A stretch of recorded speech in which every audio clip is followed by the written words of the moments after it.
Ya baik, selamat pagi Bapak, salam sehat. Perkenalkan, nama saya Pinky Jani Mamrau, NIM 2018-59057, Prodi Pendidikan Biologi. Ya baik, saya akan mempresentasikan hasil atau materi saya tentang tumbuhan paku. Pengertian tumbuhan paku adalah sekelompok tumbuhan yang memiliki sistem pembuluh sejati dengan nama lain Tracheophyta. Meskipun tumbuhan ini tidak pernah menghasilkan biji untuk berkembang biak, tumbuhan paku ini juga disebut sebagai paku-pakuan atau pakis-pakisan. Dalam bahasa Inggris, tumbuhan ini dikenal sebagai fern. Tumbuhan paku paling banyak tumbuh menumpang pada tumbuhan lain, misalnya pada tumbuhan sawit. Tetapi tumbuhan paku tidak bersifat parasit bagi tumbuhan lain jika tidak terlalu banyak.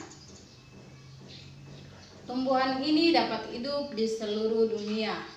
Tumbuhan ini tidak bisa hidup pada salju.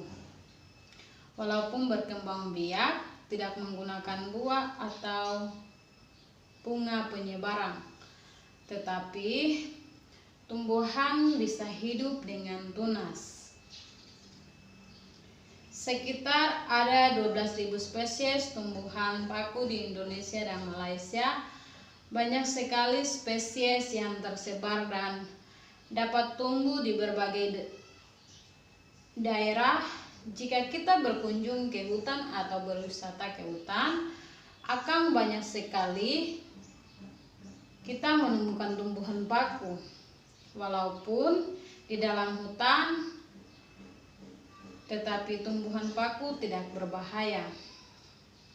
Ya baik, kita masuk pada ciri-ciri tumbuhan paku. Berikut ini beberapa ciri-ciri tumbuhan paku, antara lain memiliki akar, batang, dan daun. Terdapat pembuluh angkut selain dan phloem. Ukuran beragam, ada yang milimeter hingga maks 6 meter. Bentuk tumbuhan bervariasi, ada yang bercabang dan ada juga tidak. Daun mudah menggulung. Cara hidup tanam paku-pakuan secara epifit dan sporofit.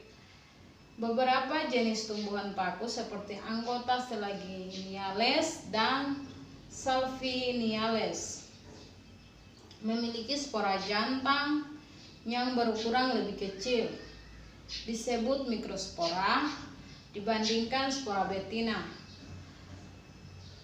megaspora atau makrospora. Tidak berbunga.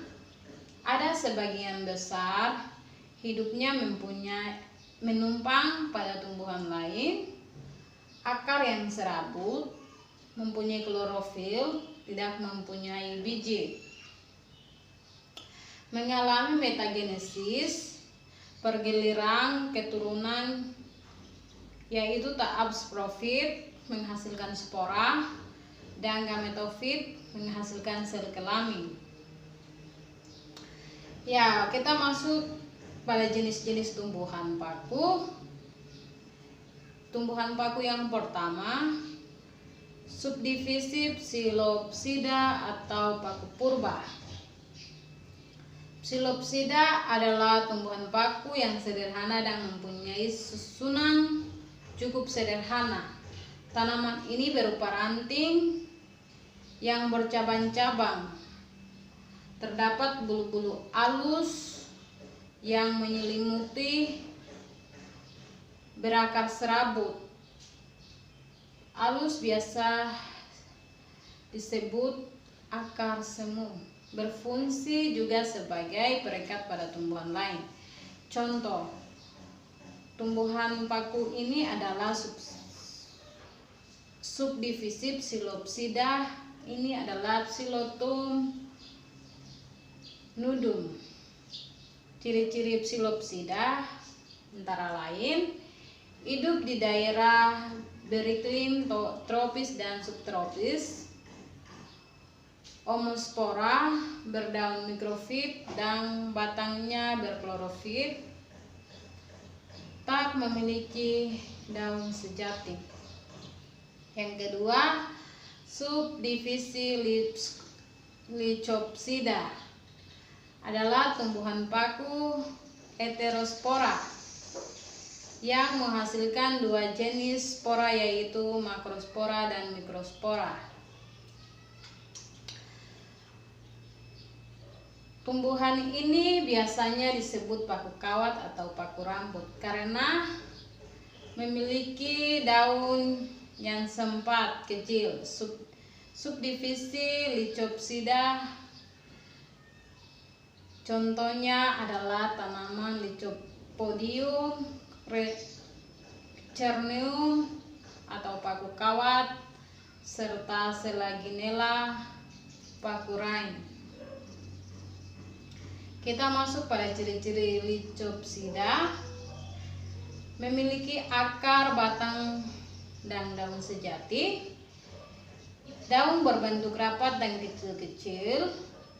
Memiliki dua jenis sparagium pada paku ran atau Selaginella, yaitu makrosporagium dan mikrosporagium.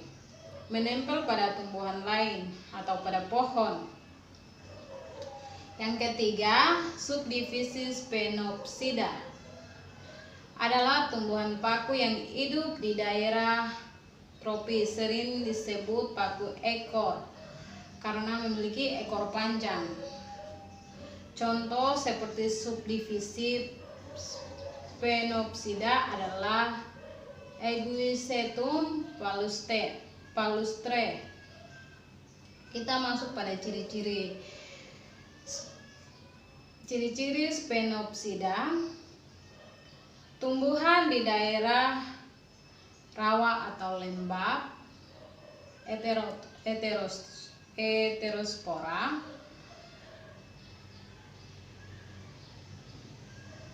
Kandungan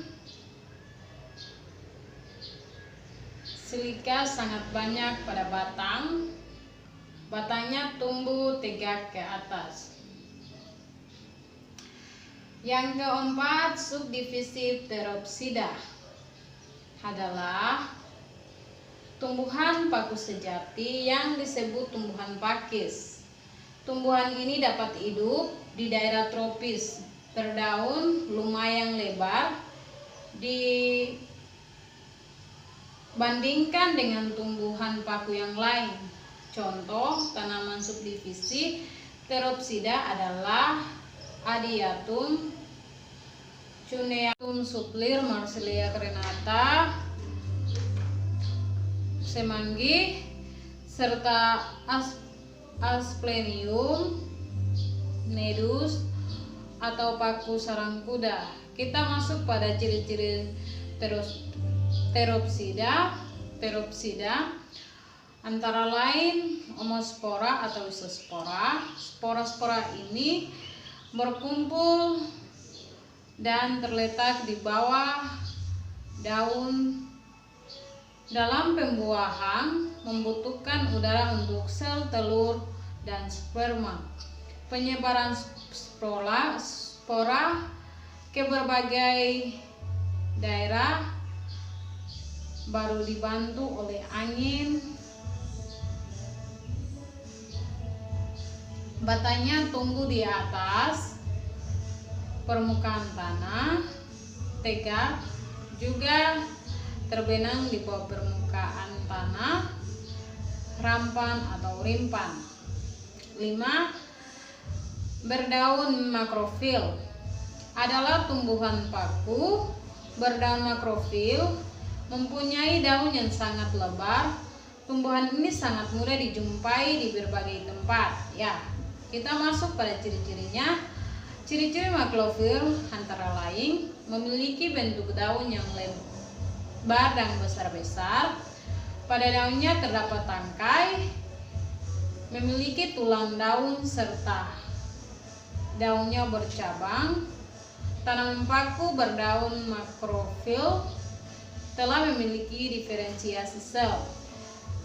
Ya baik, materi saya cukup sampai di sini.